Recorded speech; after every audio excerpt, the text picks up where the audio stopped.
Palagi kong naaalala nung una nating pagkikita, nang dahil sa royal kinikilig ka. Di ko rin namalayan, nabuksan ko na pala. Unang ito lang yung nasa puso't isipan.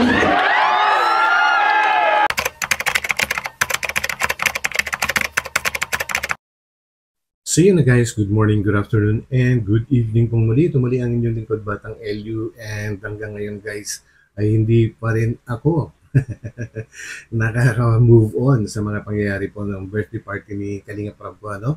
And ang i-feature natin ngayon guys, yung tungkol lang naman sa EDSI po, ano? At doon ay may mga napansin po kasi tayo, at yun ang ating bibigyan ng reaction. So yan guys, make a love shoutout po sa lahat ng mga solid Kalingap supporters, and ganoon na rin po sa aking mga subscribers, and tuloy-tuloy lang tayo guys sa pagsuporta sa buong Team Kalingap. Sa pangunguna po yan ni Kuya Val Santos Matubang, Ate Edna Vlogs, and syempre si Kalinga Prab. And guys, sa mga hindi pa nakakapag-subscribe dyan, napapindutin nyo na po yan, and papindot na rin po yung like button. So yan guys, samahan po ninyo ako hanggang dulo. So let's go! Yes sir!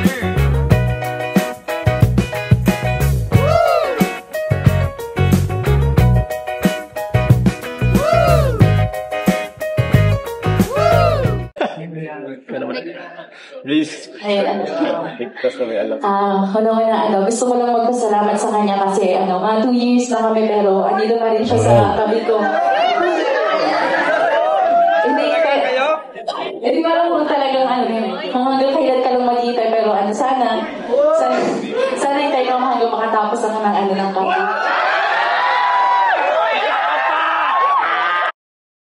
Bakit hanggang makatapos lang ng college? Di ba dapat tuloy-tuloy na yan? Naku Ang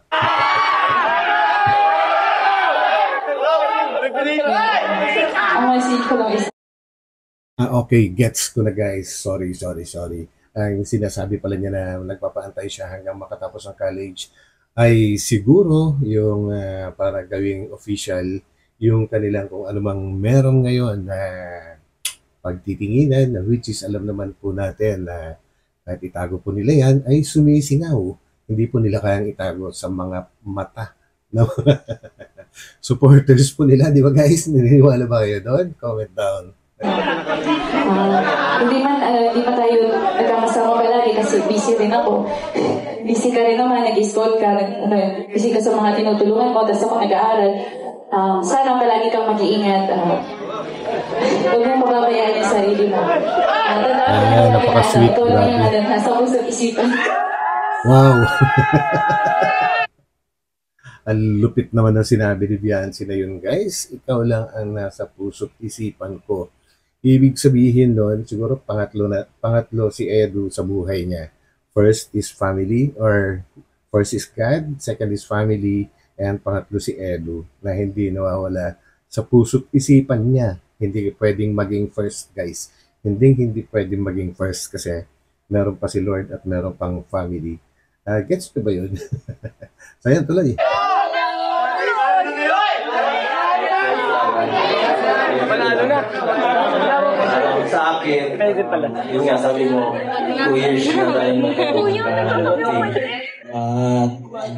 salamat din kasi hanggang ngayon hindi ka nagsasawa sa akin kahit na minsan ako magulo, minsan wala sa ayos.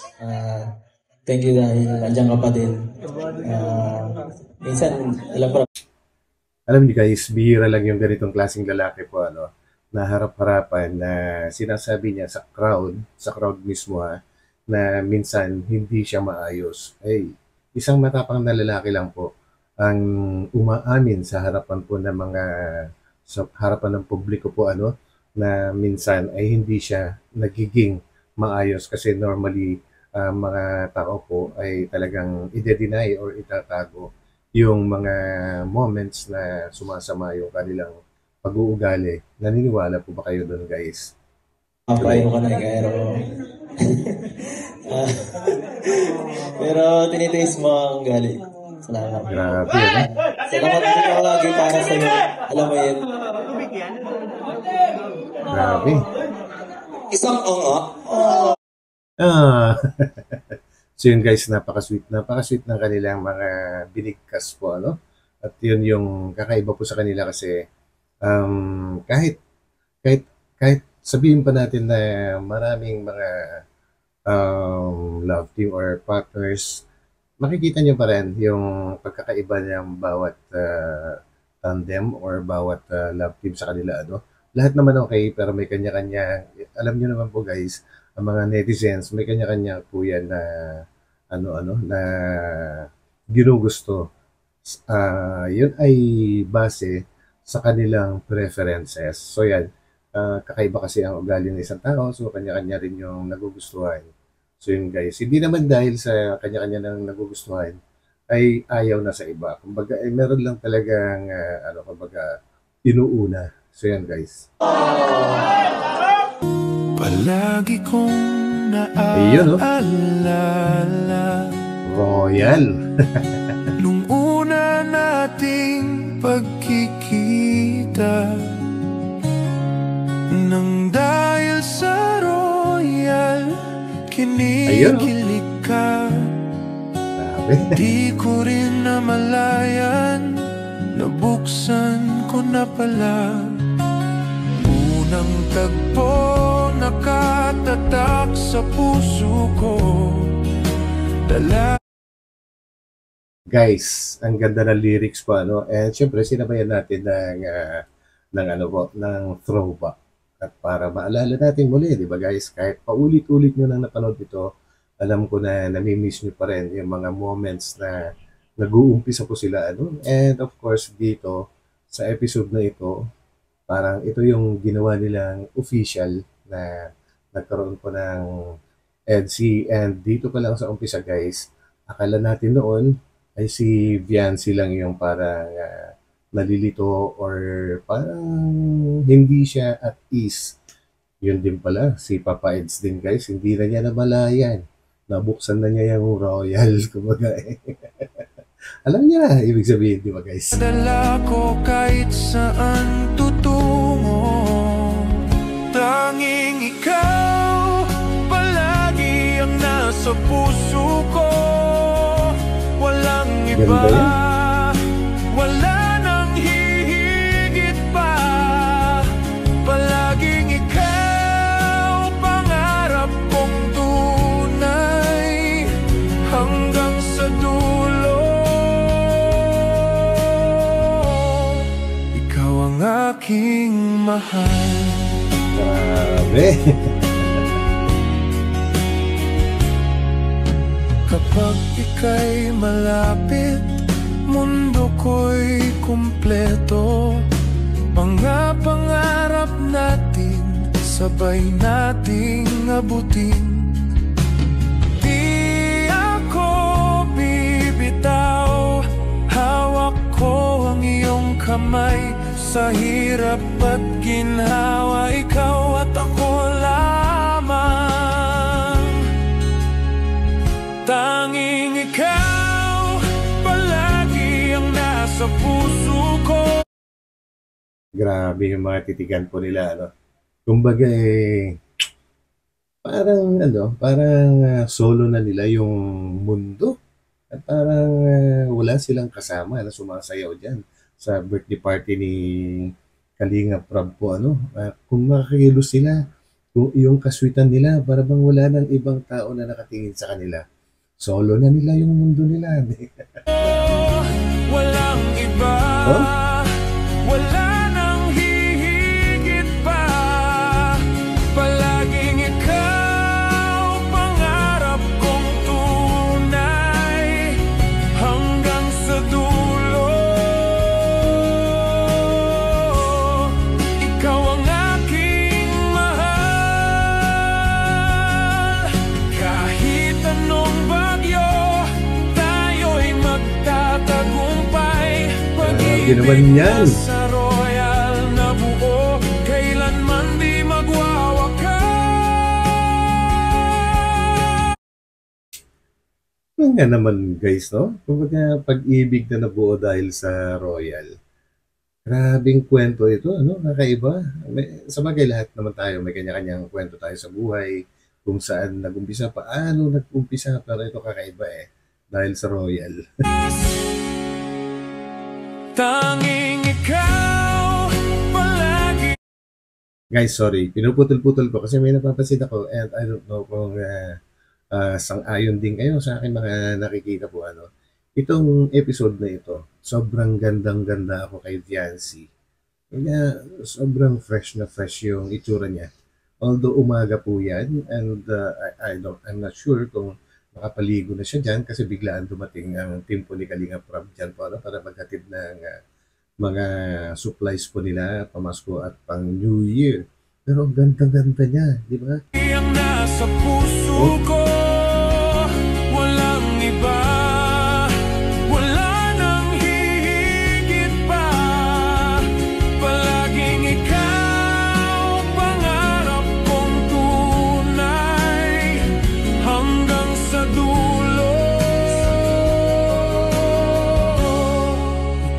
Aking mahal hanggang sa dulo.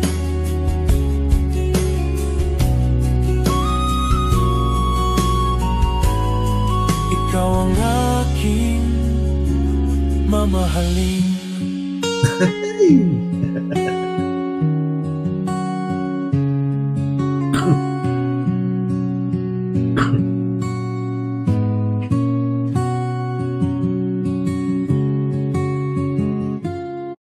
Ikaw lang yung nasa pusong isipan.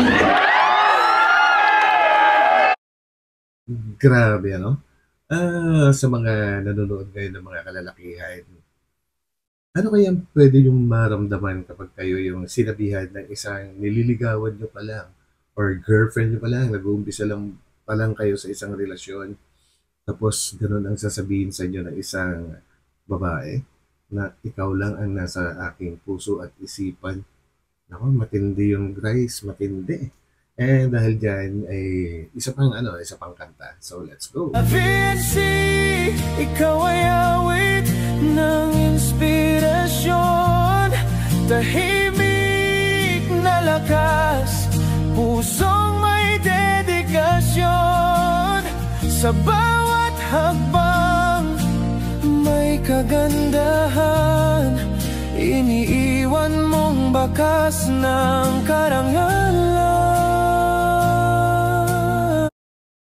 And mega love shoutout din kay Boss JP Alivio po, ano. Hiniram ko po itong ilang bahagi ng iyong video kasi nagustuhan ko dahil nandyan ka mismo sa pangyayari na yan at talaga nga namang tinutukan mo ang EDC, kaya ito ay hindi putol-putol. Although naka-slow motion siya, pero tumutok ka lang sa kanya. So maraming salamat and pahiram muna.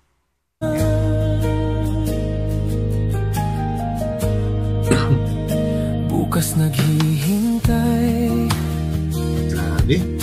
may bagong simula, pag-ibig darating, di mo kailangan hanapin pa, mapagkumbaba ka. Ngunit kumikisla sa mga mata mo, langit ay nahagilap. Hindi kailangan sumigaw ang ganda mo, tahimik pero dama ng mundo. Bawat galaw mo may liwanag na dala, gabay ka sa dilim, pag-asa ang dala. Vinci, ikaw ay awit ng inspirasyon, tahimik na lakas, pusong may dedikasyon, Napaka-sweet talaga. bawat hakbang may kagandahan, iniiwan mong bakas ng karangalan. Ngayon makikita ng lahat ang baba. Ito pa isang gustong-gusto ko kay Kalingap Edu guys, at napaka-gentleman niya. Kitang-kita yan. Diyan pa lang sa diyan pa lang sa ito, part na ito, Kahit nakasampay na si Viancy sa kanyang mga balikat, hindi pa rin siya nagsasamantala guys. Tingnan niyo naman kung saan siya humahawak talaga. Doon lang sa tagiliran na vest ni Viancy po, And hindi niya niyayakap talaga. Yan, totoong gentleman guys, Grabe ka Papa Eds, grabe ka. Ang tinadhana tapat, darating din ang wagas na pag-ibig, ngunit ang liwanag mo'y walang kapantay na awit. Fancy, ikaw ay awit ng inspirasyon, tahimik na lakas, pusong may dedikasyon. Sa bawat hakbang may kagandahan, iniiwan mong bakas ng karangalan. 18 ka na, Yun, dalaga na talaga siya. kwento'y nagsimula, buhay mo'y puno ng pag-asa. Bawat galaw mo may hiningang ginto, isang apoy na kailan may di maglalaho.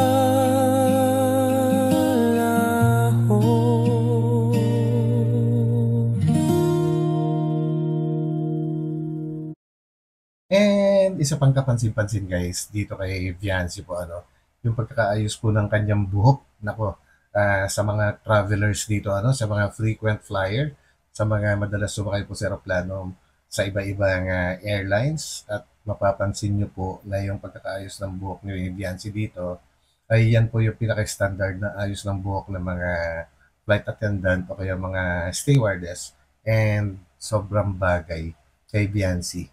Ang linis niya pong tingnan sa kanyang pagkakaayos ng kanyang buhok. Di po ba? 18 na,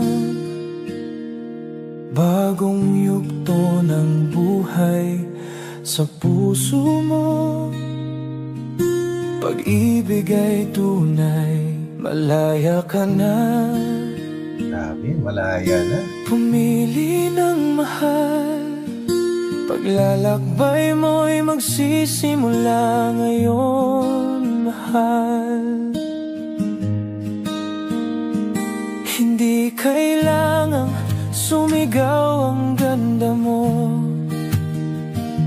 tahimik pero dama ng mundo. Sobrang ganda po. Ang galing ng Adventure PH Band. Ang ganda ng kanyang mga lyrics na ginamit po dito sa EDSI po. Hindi kailangang sumigaw ang ganda mo. Tahimik, pero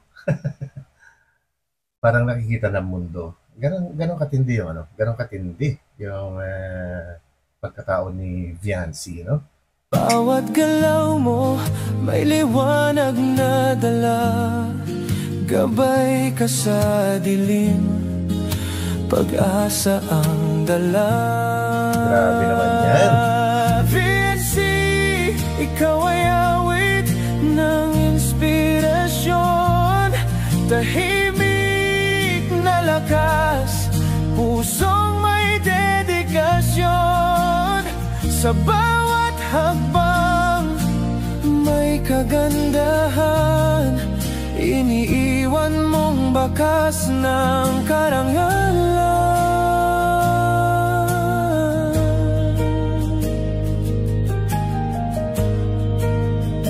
Bukas naghihintay, may bagong simula, pag-ibig darating, di mo kailangan hanap. Alam nyo guys, kaya ako napapangiti-ngiti talaga kasi ang dami kong naaalala dahil sa napapanood natin na ito. Kumbaga, pagka, ano kasi, pagka mga, nung estudyante pa ako, no? Although dito ako nag-aral sa Manila, minsan umuwi po ako sa probinsya, sa La Union, sa LU, kung bakasyon po. And kapag nauuso yung mga Christmas party, yung mga fiesta, syempre, nag-a-attend po tayo sa mga sayawan. Ako po, ganito yung ano, and kapag ka nakita mo yung crush mo before, or kaya nililigawan mo at naisayaw mo, nako, heaven guys, heaven.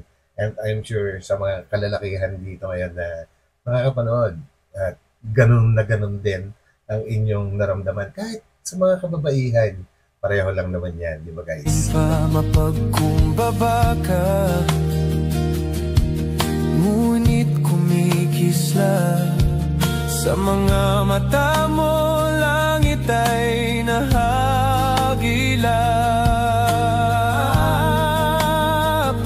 Hindi kailangang sumigaw ang ganda mo, tahimik pero dama ng mundo.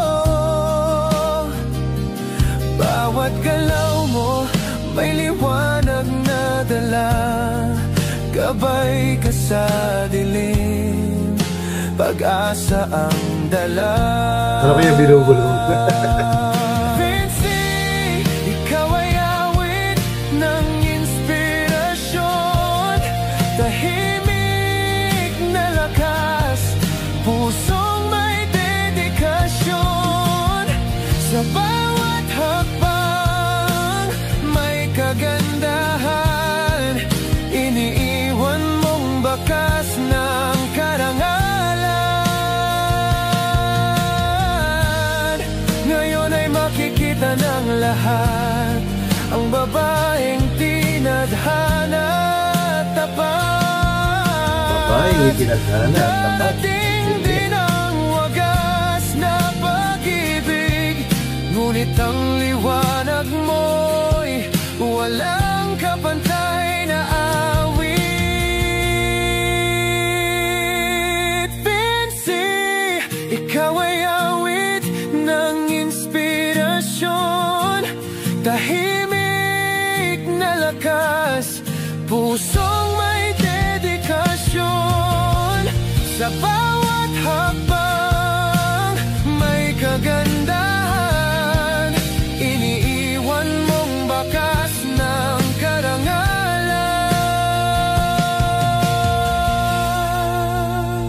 18 ka na, kwento'y nagsimula, grabe. buhay mo'y puno ng pag-asa. Bawat galaw mo may hiningang ginto, isang apoy na kailan may di maglalaho.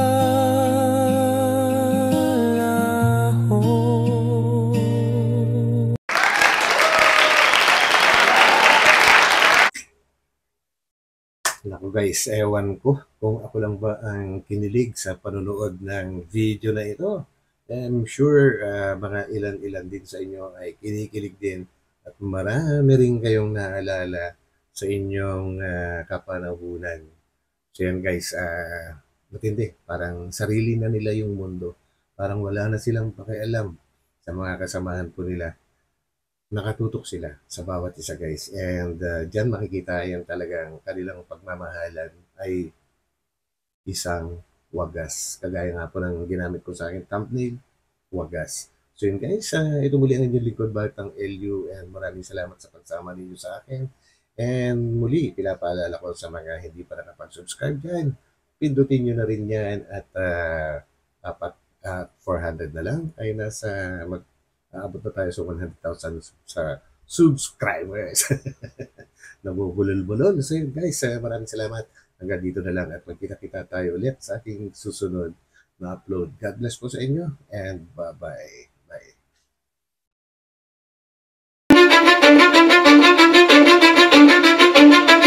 Cause I don't give a fuck what you say.